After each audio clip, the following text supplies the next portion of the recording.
আমি কি দিয়া বুঝাইতাম? আম পাতা, জাম পাতা, বড়ই পাতার কোনো অভাব নাই। কোনো পাতা দিয়া বড়ই, কোনো পাতা দিয়া গরম জল করে না। বড়ই পাতার পানি দিয়া কেন গরম জলটা করে? আম পাতা কি দোষ করলো? জাম পাতা কি দোষ করলো?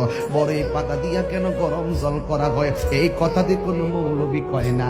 লাল কাপড়, নীল কাপড়, হলুদ কাপড়, কত কাপড় দেখলাম। কবরের কাপড়টা কেন ভাইজান সাদা? এই সাদা দিয়া কেন দাফন করা হয়? এই কথা দিয়ে পৃথিবীর কোনো মৌলবি কয় না রে। এ আমার যুবক,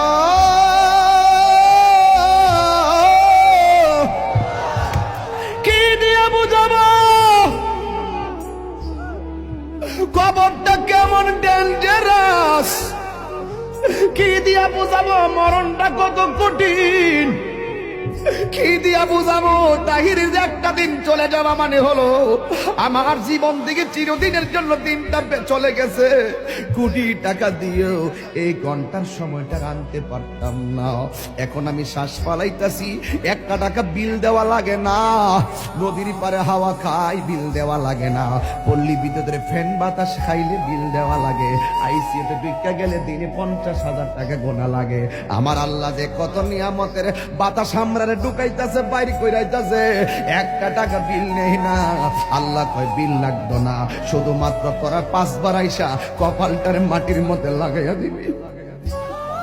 সুবহান রাব্বিয়াল আলা বলবি। দুনিয়ার মালিকের ডিউটি 20 দিন না করলে 20 দিনের বেতন কাটা। আর আমার আল্লাহ তোরে হাজিরা দিছে দৈনিক 5 বার। 1 মাসও হাজিরা দেও না, 2 মাসও দেও না, মাঝে মাঝে সিটারি হাজিরা দাও।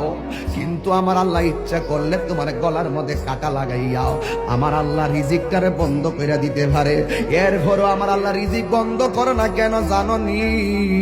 কারণ হলো আমার আল্লাহ কয় আমি আল্লাহ তোরে মায়া কইরা বানাইছি, মায়া লাগে।